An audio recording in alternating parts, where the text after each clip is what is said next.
Federação Futebol Timor-Leste quarta-ne celebra contrato o treinador principal da nação Portugal, José Pedro Alves Salazar, onde substitui treinador cessante Pablo Simón Elisetse, da nação Chile. Nebe antes ne Federação Futebol Timor-Leste contrata no dar treinador principal seleção nacional. Federação Futebol Timor-Leste contrata fali treinador principal fong da nação Portugal, Honaran, José Pedro Alves Salazar ne. Tamba contrato treinador cessante Pablo Simón Elisetse termina ona e halorong ronro resin 5 bulan ne. Presidente Federação Futebol Timor-Leste Nilton Guzmão hateten objetivo halo contrato ba treinador principal ne atau halo mudança ba equipa seleção nacional sira e Timor-Leste o de prepara ba evento importante sira tu irmãe.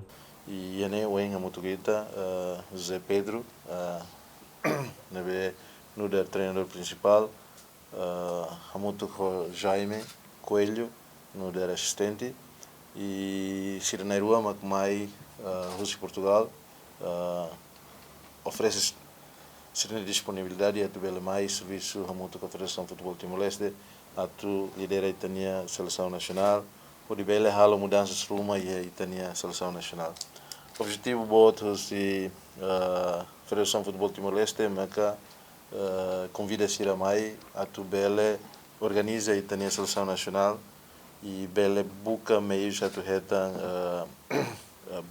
base de fortilio e Itania futebol a turnete no futebol bele sai no da equipa ida nebe competitivo ia eventos ir nebe sei mai ia fulan ira mai. Treinador principal fong ne promete sei halo esforço o de for treinamento nebe diak ba equipa seleção nacional Timor-Leste. Vou falar agora o facto de representar esta seleção, representar uma nação e temos objetivos para cumprir, temos aqui esta qualificação primeiro, no qual queremos fazer o melhor possível, sabendo que é extremamente difícil passar esta próxima fase, quase temos que ganhar todos os jogos, mas é a qualificação, é onde estamos inseridos e queremos dar um passo importante.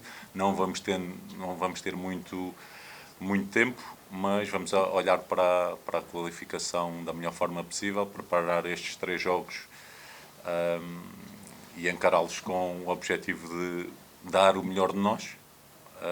E depois no final ver-se o resultado e aqui fazer um pouco também o que o Presidente disse que faz parte do projeto, olhar a equipa principal, a equipa de sub-23, aos escalões mais abaixo com algumas diretrizes daquilo que nós queremos para a durabilidade do contrato que falámos e fazer o melhor possível pelo futebol de Timor, olhando naturalmente para a seleção A como o principal objetivo. Tuir contrato nebe a parte Federação Futebol Timor-Leste contrata treinador nebe refere a duração tinang idauluk, depois ba futuro hare banhira hatudo prestação diak e fefiteli se aumenta contrato tinang hat ho di completa tinang 5. Treinador fong ne se hahuni aknar ya lorong ida bulan Setembro tinang ne acompanha mos husi assistente treinador Jaime Coelho. David Gonçalves, GMN.